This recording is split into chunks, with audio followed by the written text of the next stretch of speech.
Hello, Feminine Roadmappers. Welcome back to Feminine Roadmap Podcast, the podcast that helps you navigate the challenges and the changes of midlife. It empowers you to live a more vibrant second half. If you find us on YouTube today, please don't forget to subscribe and ring that bell so you don't miss any more conversations. If you're on a podcast platform, please remember to subscribe, rate, and share. Today, we are going to be talking about choices. You know, we often live in a world where we're overwhelmed with choices, or we have the mindset that we don't have any choices. My guest today wants to point out that even thinking you don't have a choice is a choice. You know, learning to sit with the question and considering who we want to be and where we want to go. She does tell us that you have a choice. My guest today is Susan Lazar Hart. She's a speaker, a transformational mindset coach, and the author of Breaking Free, Your Unique Path to Fearless Living. Susan, thank you so much for being with me today. Thank you, Gina. I love the premise of your show. I love that. You know, and often people say, well, what do you do? And I turn to them and I say, well, have you ever woken up in the middle of your life and asked, is this all there is? So I've been listening to your podcasts. I love them and the information you're giving, and I'm honored to be invited to play with you today. Thank you.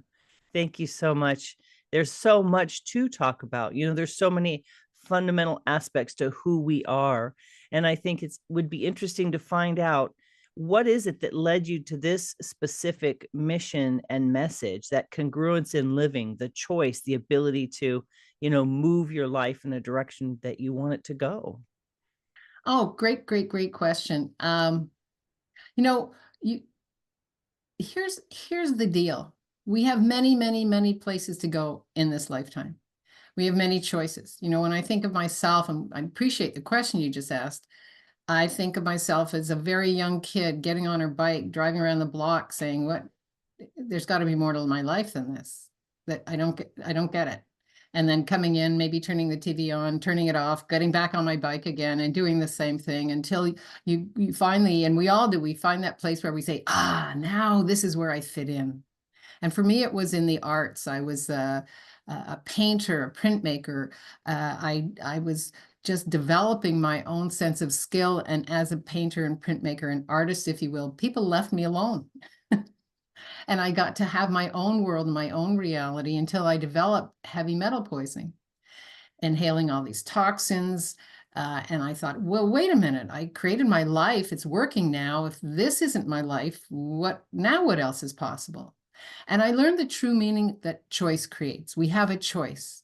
So as I lay there in bed, I started investigating alternative ways of being in the body, mind, and soul. I investigated homeopathy. I investigated quantum fields of shift and change. I investigated hands-on healing. I investigated Akashic records. I just started to, my brain was thirsty. I was thirsty for, what other choices do I have here? And we tend to label ourselves as a mom, a daughter, a sister, a painter, a cook, whatever that is. But we're all of those things and none of them. Because really it's about what I learned through all of this and am continuing to learn. It's about tapping into the choice of discovery. Who am I? Who would I like to be today? What am I creating that actually aligns, is congruent with the life I'm asking to live? And you know, as we were talking before we went on air, we have many lives in this lifetime. And so it's, for myself, this journey, it's a never-ending journey. It's a continuous journey of who am I right now in this moment? And the choices I'm making, do they align with who I'm asking to be, with what brings me joy, with what creates greater? Because it's that choice you make at every nanosecond that becomes the ripple that creates the ripple that creates the ripple that creates the difference that you're asking to be in the world and the difference you're looking for in your world. Yeah. I don't think we realize sometimes the power of choice. You know, it's every decision leads somewhere, even the littlest decisions, to your point, the ripple effect. You know, am I right? Yeah, for sure. Yeah. You had me rolling my sleeves up on that one. Like, here we go. We're going to dig in good and all deep right, here we this. go. Yeah. Yeah. Well, let's go ahead and dig in deep on that. The impact of our moment by moment decisions, the little shifts that we make in the way we think or the way that we act. Let's talk a little bit about how that is creating the change that we want to see. Yeah. What people don't realize is, and I've had so many clients come up to me saying, Susan, I just don't have any choice. Well, by saying you have no choice, that's a choice. Mm. Because the truth is, we weren't taught to look at our choices. Like, we have this huge buffet called life and living on this planet. And we choose, to your point, we choose every breath, every thought we make. Oh, I think I'm channeling a Sting song. It's a good one. But it's a good one, right? You too, right? Yeah. But it's that joy of awareness of realizing, oh man, I have a choice here. I can either say this life sucks. I don't have a choice. That's a choice. They make me do it. That's a choice. It's how you create your reality. But what I found with, especially working with the congruent living method that I work with my clients with, if you're willing to ask yourself, what would I love? Like, what would I love 6 months from now, a year from now, 10 years from now, tomorrow, today? What would I love? You know, when you wake up in the morning and you feel like there's an elephant on your head, you have a choice. You can take some deep breaths. You can do some quiet meditations. You can find a guided meditation. You can journal. You can ask yourself, what's the quality I'm looking for today that's going to guide me? And so that perhaps that could be patience, perhaps that could be kindness. So for myself, I do this every day. And yesterday the word kindness popped in and I thought, okay, everything I be and do today, I'm going to check in, see if it's in alignment, if it's congruent with kindness. And that could be we all have all those stories that come in through our memory bank and say, oh my God, I can't believe I did this, or I can't believe she did that, or whatever that was. Well, is it kind to you? Is it to create that story again? What choice do you have? Well, I could choose to let it go. I could choose to acknowledge, well, it wasn't my best choice, but I did it. Okay, let it go, let it flow. And now what can I choose?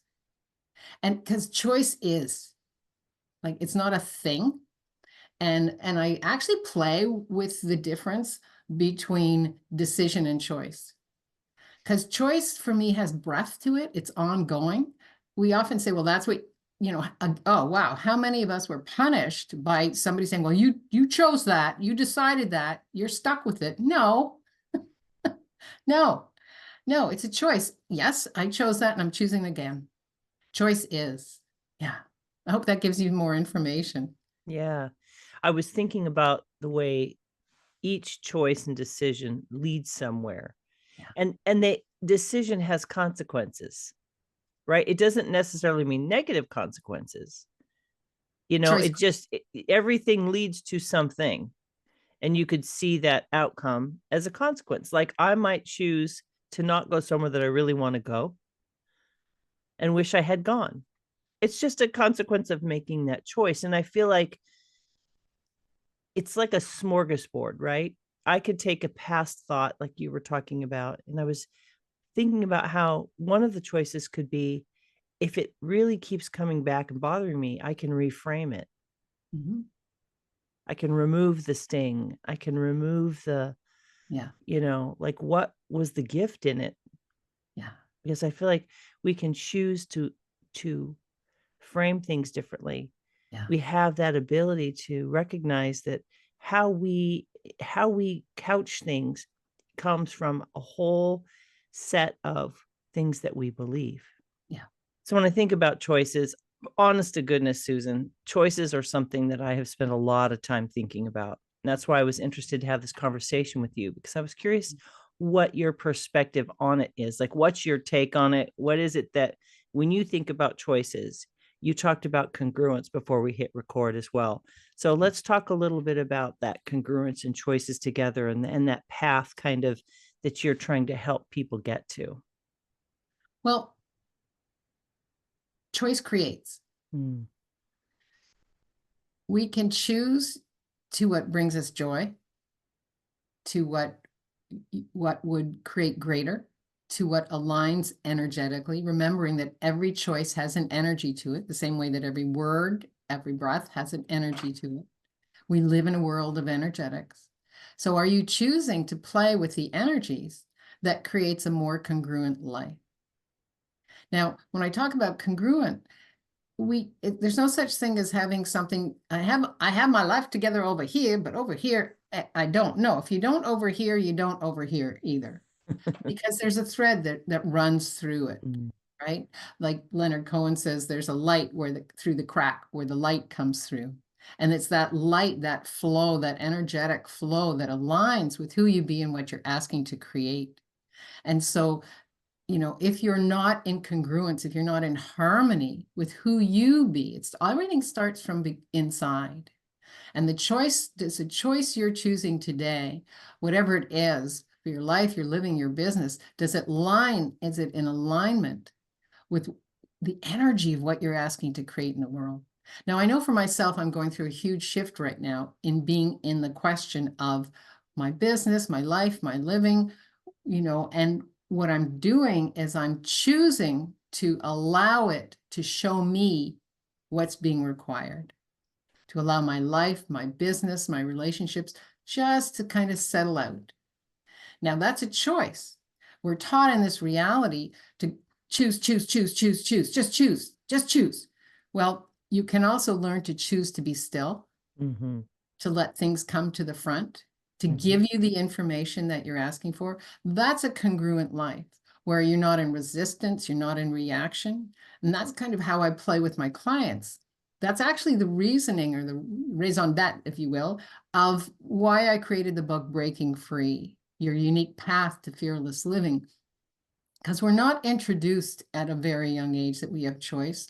At a very young age, we're taught when to poo, what to eat. You're given a choice. Do you want ice cream? And the little kid goes, yes. And then do you want vanilla or chocolate? Well, wait a minute. What about pistachio and rum and raisin and all those other flavors? Well, it's the same thing with all those other flavors of life. And we're not introduced to that choice is, as a little child, we're told, I'll choose for you. This is what you're wearing. This is the school you're going to. This is how you're going to behave. And so you start to hide your own sense of value and what is possible under the guise of pleasing everyone else. And so you actually give up the awareness. You never give up choice. Choice is, we always have choice, but you give up the awareness that your choice has value to you. Because, how many of us were told, why did you choose that? And you have to come up with a reason and justification. Whereas what if you were just valued as that beautiful seed of life that you are, filled with choice? And then ask yourself, so what if the question was, what did you ever tap into what this choice could create for you? We're not taught to dream. Like, wow, if I choose this, what could that create? And is it congruent with what I'm asking to do and be on this planet, with myself, my business, my relationships? How could I create something juicier, joyous, and more fulfilling for me in a way that aligns with who I be? I feel like maybe the choice feels like we have to have the outcome with the choice. Yeah. Like I'll make this choice and then I have a solid answer / outcome. Yeah. And what I hear you saying is sometimes the choice is in the not knowing, choosing to be comfortable and sit with and watch and allow and feel and see where maybe the next step is. And I think that's really the beauty of the dance of life. Yeah. There's always another step, right? It's like baking bread. It needs to rise. Yeah. I have this wonderful quote on chapter 16 in the book Breaking Free. It's from Rochelle Goodrich. It's, you are here to make a difference, to either improve the world or worsen it. And whether or not you consciously choose to, you will accomplish one or the other. I love that, because choice is, right? Yeah. But there's comfort in that. Yeah. Because go ahead. Sorry. It's I'm just thinking of a little child and how we instruct children that if you would treat yourself as that little child with a sensitivity and an awareness, and ask yourself, what would I love? Like what if everything was possible and everything is, what would I choose? Right? What would I choose? And you talked earlier about consequences. Well, what if we were taught there was no consequence for your choice? That's simply a choice. Maybe not your best choice, maybe didn't get you where you wanted to go, but acknowledge you chose it. Mm. Now, what else is possible? Now, what could you choose? Yeah, because we have the capacity to shift time, right? So instead of living with guilt, shame, blame, regret of our past choices, we can acknowledge, as you just said earlier, reframe. Oh, okay. Now what could I choose? There's another important part here is when we're not willing to acknowledge that we have choice, we're not willing to step into our own authenticity, our own power.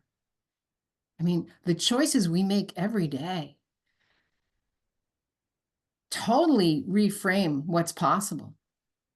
If we look through the history of where we have come from and where we're going, it's all choice.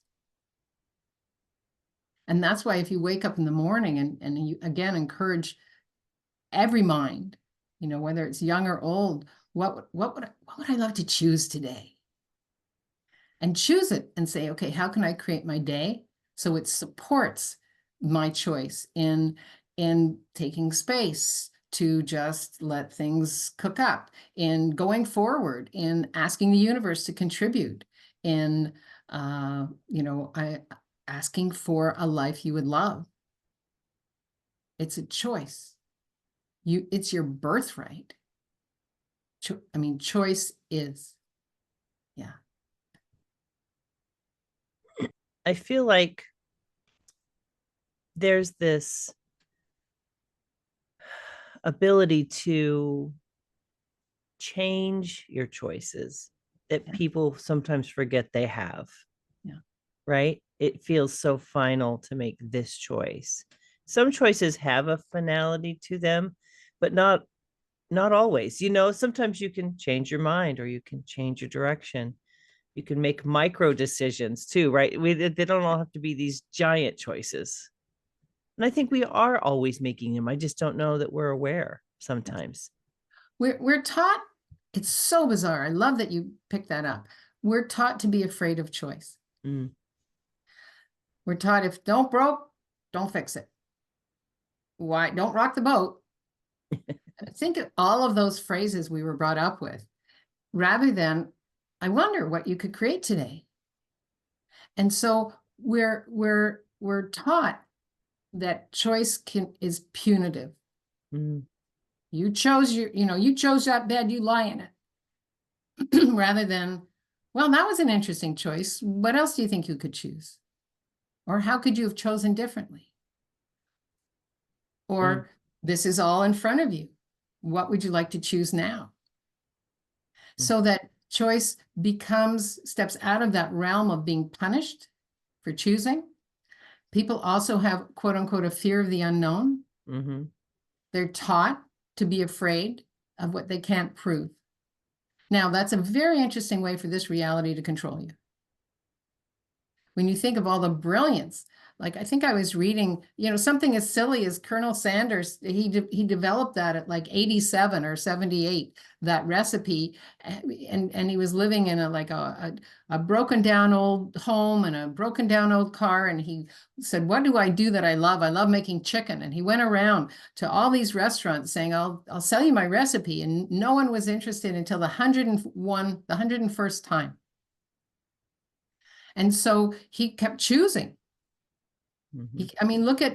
We have so many. Look at the Wright brothers. Imagine if the first time they got a plane out, they said, oh, it didn't work. Okay, I'm not choosing that anymore. So it's the willingness to tap in to what is it that nobody else knows, that if you chose to share it would change your world and their world. Mm-hmm. And none, like Edison, think of all the inventions that we have.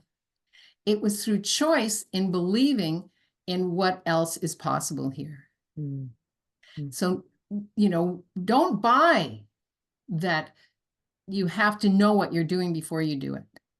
Don't buy that your choices are punitive or harmful. Don't buy that you're not including everyone unless you choose to include everyone. Mhm. You know, I recently listened to this really interesting interview with Michelle Obama. And she was saying that, you know, as she and her husband grew and educated themselves and changed who they were and what they were into fitting into where they are in the political spectrum, that there were people who weren't willing to rise. You know, the tide rises. There just were people who weren't willing to rise with their tide as it was rising. And you have to, at some point, turn around and just acknowledge that's their choice. Mm. And I love that because it didn't change her choice in being who she was and being the woman she's choosing to be, in the light of the world that she's choosing to enlighten.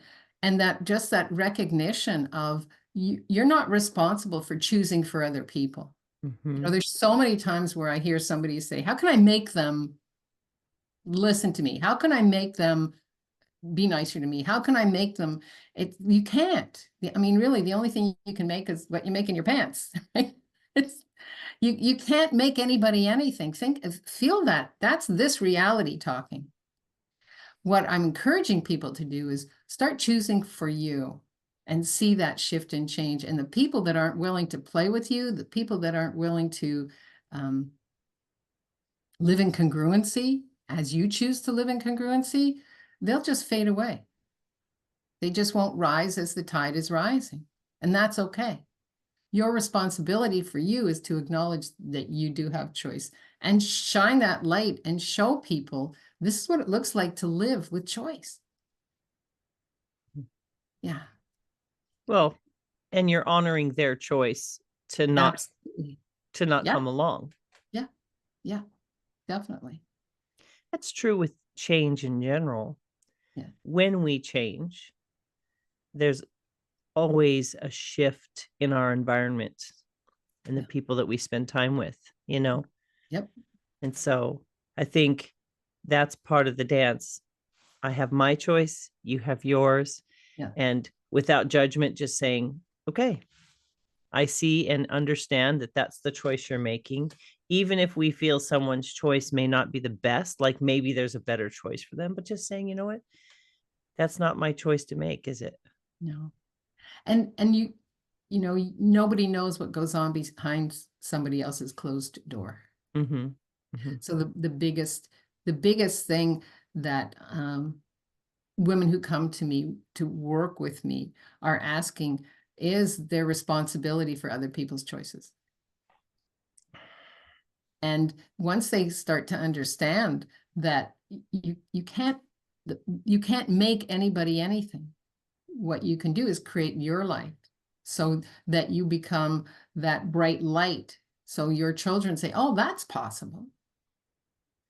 Yeah. So that people around you working with you are like, oh, I never thought of it that way. Like, who are you choosing to be? Mm-hmm. Right? That if you actually chose it, would create a totally different reality. That would be my question for our listeners today.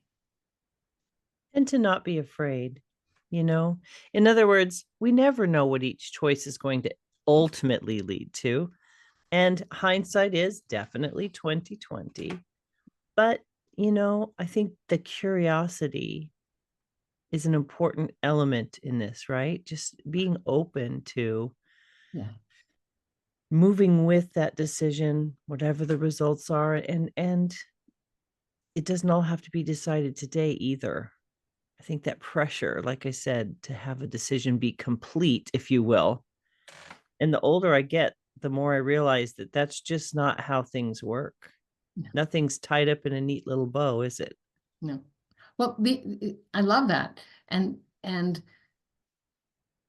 here's something else we were never taught is to have a conversation with what you are creating. Mm.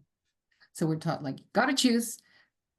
One of the things I learned from my daughter years ago was just tell them I'll get back to you. And so it gives you that space of, okay, so truly, here's my business. have a conversation. I encourage my clients, have a coffee date once a week with your business and ask your business, how would you like to be created this week? Because everything is energy and so does your business.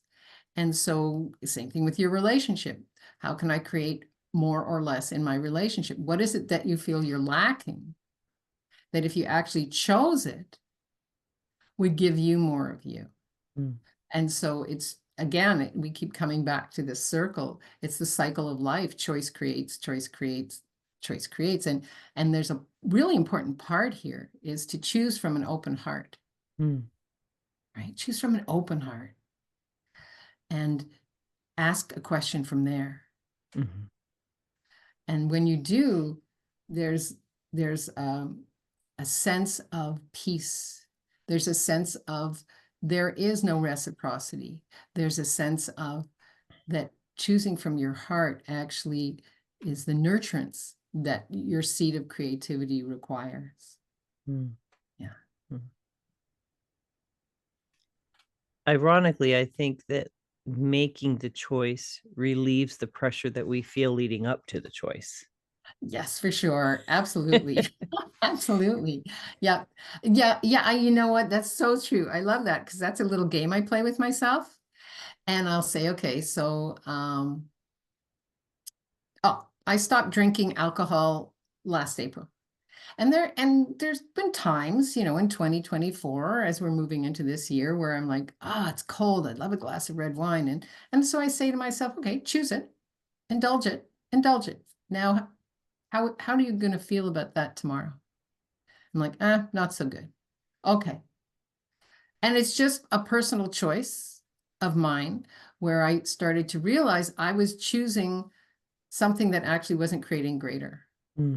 And so I was like, what's this? It's like, I'm losing the thoughts mid-sentence.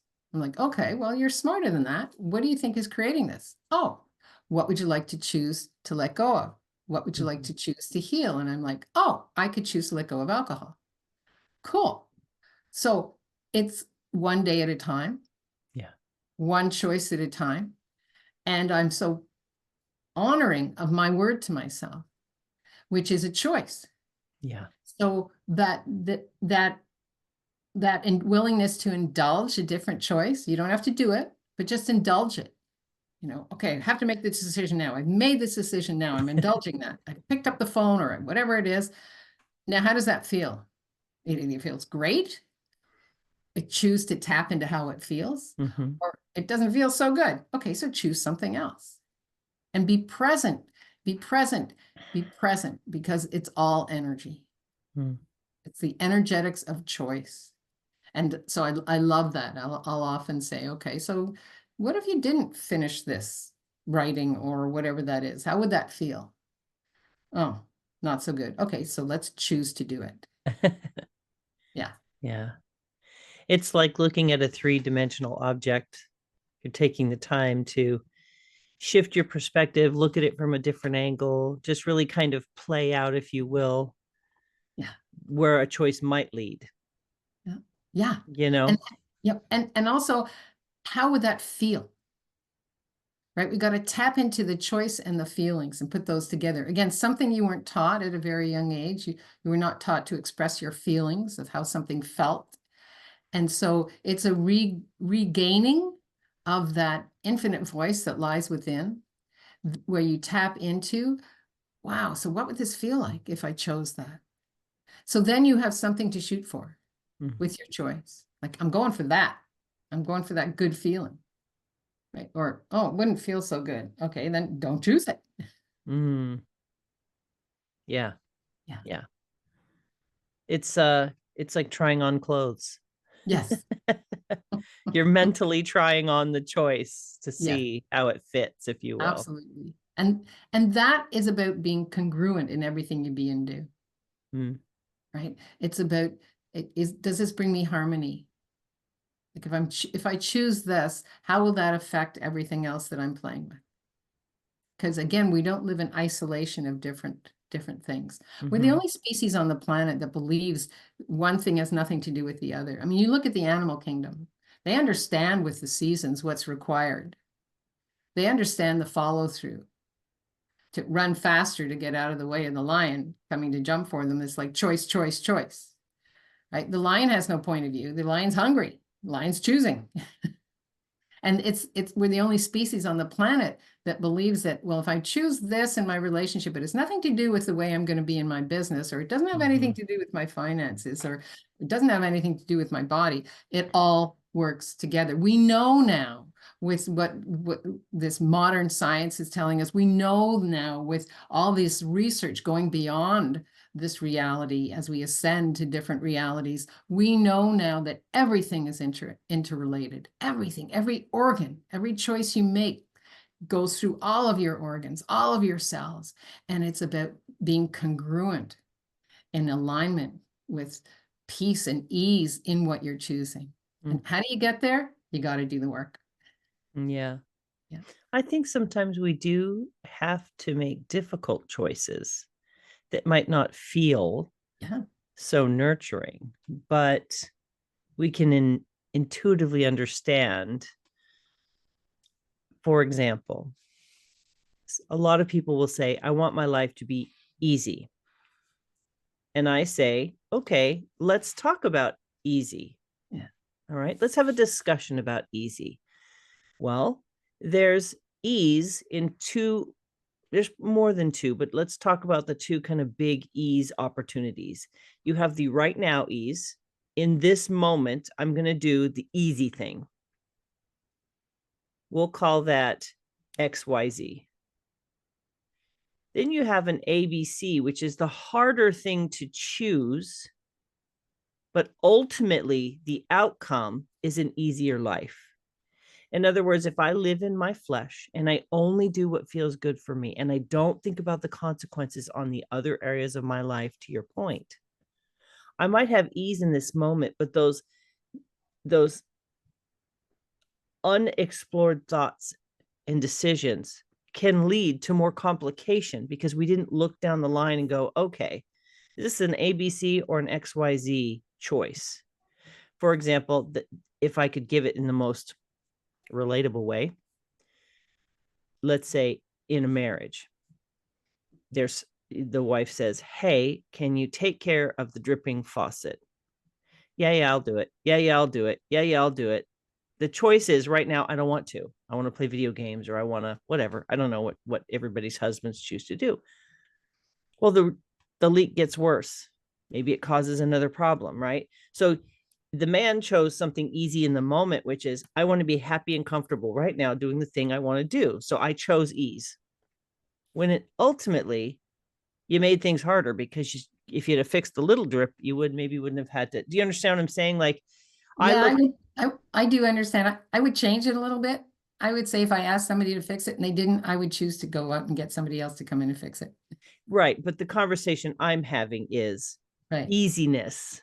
Right. There's different kinds of ease. There's in the moment ease, and there's long-term ease. And sometimes in the moment ease does not lead to the long-term ease. Sometimes the comfort now leads to complication later. Whereas if you do the complicated thing now, often you can get a little bit more ease from it. Does that make sense? It does. And I would add that that's why I encourage my clients at the end of every day to go, what are 3 things you're grateful for? Oh yeah, absolutely. Every day. Yeah. So it brings all of that back into how would I like to choose to live tomorrow? Mm-hmm. And yes, I agree. Are you willing to be uncomfortable? Yeah. Right. And and we know, and that's why I say it's important to do the inner work because we know when you're willing to be uncomfortable, that's where the light comes. That's where the windows open. That's where the awarenesses are. And we're taught in this reality to be satisfied. And, I forget, what is it? Is it a palm tree? There's one tree that they plant and for 7 years it does nothing. And then on the 7th year, it grows like bamboo. Bamboo. Thank you so much. It grows 20 feet. Yeah. And that's who we are. Right? It's the willingness when you plant a garden and you put a carrot seed in, you don't have a carrot the next day. So it's the willingness to be present with what can this choice create. and willing to be uncomfortable. And it's through that uncomfortableness do you then get that good sense of self of, wow, I do have the capacity to choose. What I'm choosing is creating greater by being willing to be present to your point of view, not go for the easy, but will bring you joy and ease as you nurture it. Yeah. Yeah. Yeah. So I think in my mind, I just wanted to clarify that ease comes in different forms, Yeah. and different choices lead to either more of it long term or even maybe less of it long term. But to your point earlier, if you're constantly in the game of your choices and evaluating them and tinkering with them like some people do with cars or whatever, right? Constantly, or to painting, since we're both painters, Yeah. tweaking it and making a different choice and seeing where that takes us. I think art does give us a little bit more of a tangible expression of choice, doesn't it? Well, it does. It gives it does. It does. It gives you the sense of you put down a brush stroke or you put down, and then you step back and see and talk to the canvas and see how that fits, right? Which many people do with baking. Many people do with cooking. People do it, they don't realize they're in the choice of creating with the artistry of their creation. Yeah. If we can become aware of that, it's so great, because you can transfer that decision making process, if you will, to other areas of our lives. Yeah. That's what I teach in the Congruent Living Academy. That's what it's all about. Is constant space repetition of a good feeling thought, of choice, of how that creates and what that creates, no matter what area of your life that you're in. It's about, again, I keep saying this, it's choosing to do the work from the inside out. There's nothing greater than growth, because the growth impacts the quality of our choices. Like, I love helping people and watching people grow, because that sliver of light that you talked about gets broader as people expand their understanding of who they are and how they want to be in this world. It's such a blessing to experience that myself, and then being able to watch other people. What are some of the your favorite strategies to help people shift their perspective on change? I would say my favorite strategy is to live in the question of your life. So I'll often ask, well, what question can we ask here? Does this, the biggest question I could ask when people find that their work isn't going well with them or their life, I would ask, who are you being? Right? And then when they kind of tap in, I'm like, are you being your mom, your dad, your partner? Like, if everything was open in space, what would you choose? Who are you being? What would you choose? It's about living in the question of your life. Again, this reality has us go for the answer, go for the quick fix, go for the easy. Where if none of that was real and true, and it isn't, because everything is changing all the time, you could ask yourself, well, if I choose this, what could it create? And indulge it and be with it. Give yourself time with you. Another big thing I would really urge people to do, take time for you. We're so inundated with pick up the phone, check it while you're on the grocery line. You're going in a restaurant to be nurtured with yummy food and deliciousness. Be present with that choice, right? Don't stack your choices and say, okay, which one of these am I going to pull out today? Be present with your choice and give yourself the gift of seeing what that creates with no judgment. It just, I wonder what else is possible here. Yeah. It's like choice Jenga, just reaching for the one. And I love that you said that, because that's another thing that I encourage people to do in the academy is stack the good. Right? Stack the good. Say, I'm the kind of person that created that choice. I'm the kind of person that followed through. I'm the kind of person that honored my commitment. Mm. There's at Staples, there's a button. There used to be a button that I would have in my classes, and it's a "that was easy" button. Yeah. And you press it, it would go, "That was easy." I mean, I tried it in Quebec, but in French it sounds sexy because it's "c'est facile."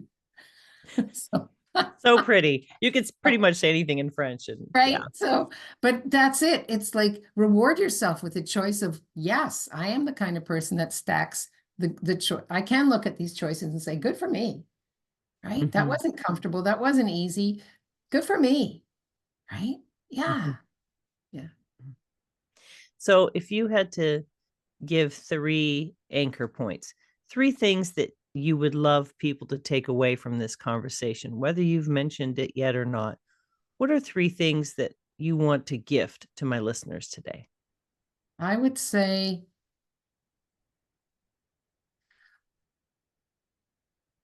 when you get up in the morning, ask yourself, what quality am I willing to choose today?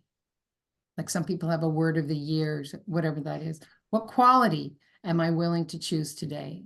As I said before, yesterday, mine was kindness. So everything I dreamt up, thought of, stories I told myself, I would ask myself, is this being kind to me? If not, I would choose something else. So that would be the first one. The second would be check in. Check in. Is what you're choosing congruent, in alignment with who you're asking to be in the world? Because who you're asking to be in the world, it's huge, right? It's huge, or you wouldn't be listening to this podcast right now. And the third would be, choose gratitude. Everything is here for you. Gratitude creates. So choose, when you go to bed at night, what are 3 things I'm grateful for? Right? About you, about whoever you're with. And let's see what that creates. Yeah. Susan, how can people find you and your resources? Oh, thank you so much. SusanLazarHart.com. And I have a great resource that I've created. It's a self-assessment check-in, if you will, because people often say, well, I want to check in with where I am in the world, of my own world. And it's, you just go to susanselfcheck.com, and there's a series of questions you ask yourself and see what pops for you, what comes up with. And then according to what you've responded to, I have a video that I've done, giving you a little hint, a little guidance to see what else is possible for you. It's susanselfcheck.com. It's a way of just tapping in to where you are in the world and what you could shift and change, and what actually you can acknowledge that you have already created for yourself. We don't have that space anymore where we take the time to just check in. susanselfcheck.com. Awesome. Yeah. Well, Susan, I want to thank you so much for taking the time to spend with me today and to share your passion and your wisdom with my audience. I'm grateful for the wisdom and the perspective that you bring. So thank you so much. Thank you. I'm so grateful for you opening up this space for all the people that are listening today and in every podcast. So thank you. It's my pleasure. Yeah. Friends, today, if you're on YouTube, just look down below. The links that Susan has are all down there for you. If you happen to be away and you want to check it out on a platform, you can go to www.feminineroadmap.com/episode 360, and the show notes will have all of the links there as well. You know, this conversation around choice, if I might be a little pithy, we have no choice but to make choice. In not making a choice in our mind, we're still making a choice. Absolutely. Absolutely. Yes. Choice is a part of the living that we get to do. And that's the beautiful thing of it. We get to make the choice. We get to choose to be grateful. We get to choose to reframe how we see things so that we can create that, let's say, ease, or that the flavor of the life that we want to live. So friends, I would encourage you to take some time today and just sit with the things that are in your heart and mind, hold a space for them, journal about it, investigate it, see what you think that might mean for you. Because especially in midlife, a lot of women are at that place where they just don't know what's next. This is the perfect conversation and opportunity to hold some space for what if. So thank you so much, friends, for being with us today. I look forward to sharing more inspirational people, conversations, and strategies with you in the weeks to come. Take care, my friends. Bye-bye.